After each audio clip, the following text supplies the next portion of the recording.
नमस्कार. आज आपण आरोग्याशी संबंधित काही महत्त्वाच्या गोष्टींवर बोलणार आहोत. हो, आपल्याकडे काही माहिती आहे आणि त्यातून आपण काही महत्त्वाचे आजार आणि ते कसे टाळायचे हे समजून घेऊया. अगदी. आणि यातून हे पण कळेल की आपली लाईफस्टाईल म्हणजे जीवनशैली किती महत्वाची आहे. चला तर मग सुरुवात करूया. संसर्गजन्य आजार म्हणजे काय, जे पसरतात, बरोबर? हो, एका व्यक्तीकडून दुसऱ्याला होणारे. जसं की डेंगू. ऐकलंय की तो डासांमुळे होतो? हो, एडिस इजिप्ती नावाचा डास आहे. आणि गंमत म्हणजे तो दिवसा चावतो. दिवसा? हो, आणि तो वाढतो कुठे? तर स्वच्छ साठवलेल्या पाण्यात. अरे, म्हणजे गटारात नाही? नाही, उलट स्वच्छ पाण्यात. म्हणूनच तर पावसाळ्यात घराच्या आसपास पाणी साठवू देऊ नये म्हणतात. अच्छा. आणि यात काय होतं नक्की? ताप येतो, खूप जास्त ताप. आणि रक्तामधल्या प्लेटलेट्स म्हणजे त्या पेशी ज्या रक्त गोठायला मदत करतात त्या कमी होतात. ते धोकादायक असू शकतं. नक्कीच. मग इतरही आहेत, जसं की टायफॉइड, कॉलेरा, कावीळपण. हे कशामुळे होतात? दूषित पाणी किंवा अन्नामुळे. बरोबर. आणि क्षयरोग म्हणजे टीबी, तो तर जीवाणूंमुळे होतो. मुख्यतः फुफ्फुसांवर परिणाम करतो. आणि रेबीज, त्याबद्दल काय? तो पण संसर्गजन्य आहे ना? हो, तो एक विषाणूजन्य आजार आहे. कुत्रा, मांजर, माकड म्हणजे संसर्ग झालेला प्राणी चावला की होतो. आणि त्यात म्हणतात की पाण्याची भीती वाटते. हो, त्याला हायड्रोफोबिया म्हणतात. हे त्याचे एक प्रमुख लक्षण आहे. एड्सबद्दल पण खूप गैरसमज आहेत. अगदी. एड्स HIV मुळे होतो, पण हे लक्षात ठेवायला हवं की तो स्पर्शाने नाही पसरत किंवा एकत्र जेवल्याने, रुग्णाची काळजी घेतल्याने पसरत नाही. म्हणजे स्वच्छता ठेवणं, डासांवर नियंत्रण आणि लसीकरण या गोष्टी खूप महत्वाच्या ठरतात इथे. निश्चितच.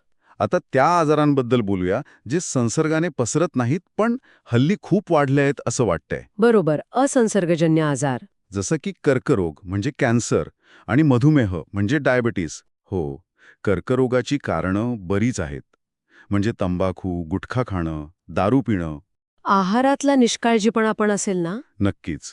पालेभाज्या, फळं कमी खाणं, जंक फूड जास्त खाणं हे पण कारणीभूत आहे. आणि मधुमेह, तो कसा होतो? मधुमेह म्हणजे डायबिटीजमध्ये काय होतं की आपल्या स्वादुपिंडात इन्सुलिन तयार होतं. ते एक हॉर्मोन आहे. हां. ते रक्तातली साखर पेशींपर्यंत पोचवायला मदत करतं. पण डायबिटीजमध्ये हे इन्सुलिन एकतर कमी तयार होतं किंवा नीट काम करत नाही. अच्छा. म्हणून रक्तातली साखर वाढते. अगदी. आणि मग हृदयविकार, हार्ट प्रॉब्लेम्स ते पण खूप कॉमन झालेत आता. हो ना? त्याची काय कारणं आहेत?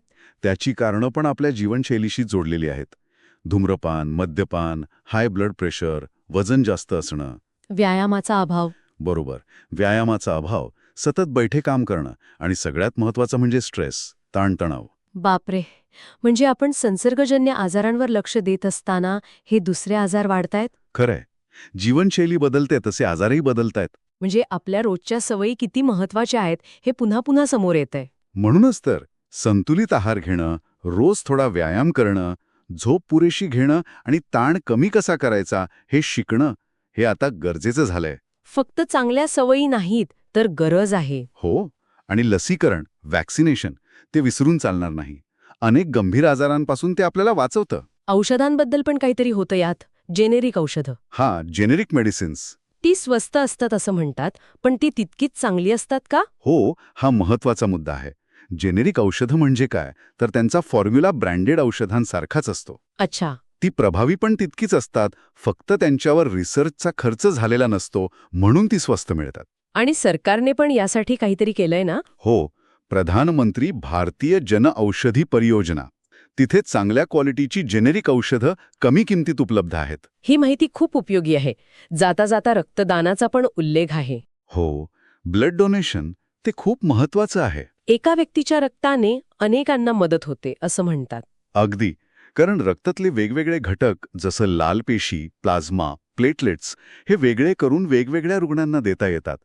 एका दानाने खरंच अनेक जीव वाचू शकतात.